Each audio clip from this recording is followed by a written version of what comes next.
First and foremost, I want to take this opportunity to congratulate you, the class of 2009.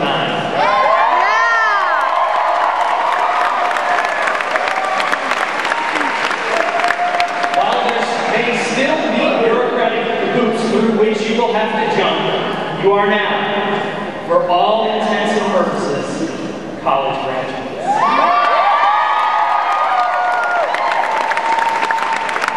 I would also like to sincerely thank the department for inviting me to be your graduation speaker.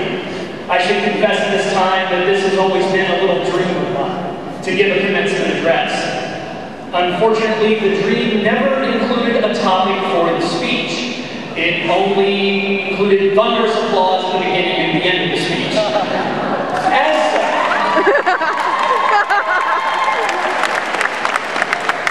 As such, after eagerly accepting the invitation, I was left to ponder a very simple yet quite important question.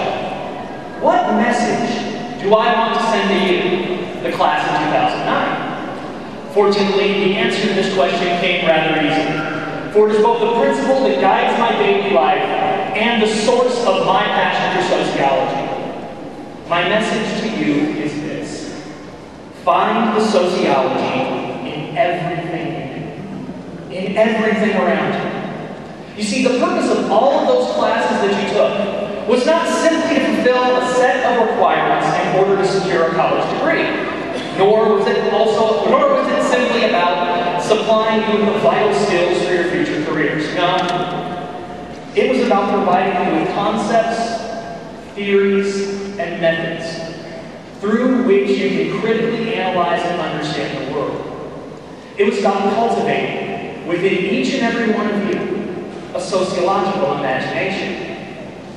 In this sense, you can think of sociology as a lens through which we view the world. And like any good lens, it corrects our vision, allowing us to see clearly those things that are distorted by a multitude of powerful social forces. Furthermore, one of the distinctive aspects of our discipline is that at its core, it requires little more than a motivated and critical mind. Unlike the astronomer, we do not require a telescope to observe the subjects of our interest. We only need our eyes, our ears, and our sociological imaginations. Unlike the chemist, we don't require a laboratory, for our laboratory is the world around us. There is sociology everywhere, in everything, in every waking moment of our lives. Our task as sociologists is to uncover it and expose it for the world to see. Now, to illustrate this idea, I want to discuss the sociology of this very moment. While it may seem rather routine, a university graduation ceremony is teeming with sociological significance. Consider the forces that influence which students actually make it to this point in their college careers. Extensive research on college graduation rates reinforces the lesson that we as sociologists know all too well. Class matters. We know that students from low-income backgrounds are substantially less likely to complete their degree within 5 years of entering university. We know that many of those young Americans without college degrees come from lower income backgrounds. We also know that the gap between the haves and the have-nots is widening. Given the necessity of a college degree for class mobility in America today, we must ask the question, why? We know it's about more than money. We know that some working class students feel that by dedicating themselves to academics, university culture, and the mythology of upward mobility, they are betraying their working class roots. And the emotional conflict over such a perceived betrayal can be overwhelming.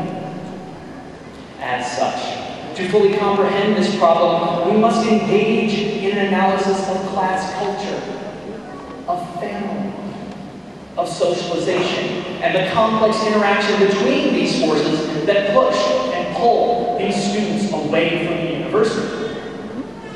But it's not just about who does and who does not graduate. Similar forces also shape a student's choice of major. Now, we tend to think of such a decision in very personal terms. We selected our major because it fit our character, our personality, or at some level, it just spoke to us.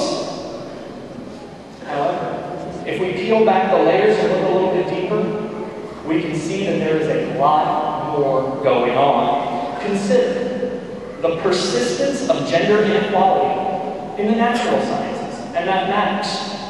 We know that women continue to be underrepresented not only in the upper echelons of these disciplines, but also in undergraduate classrooms and graduating classes.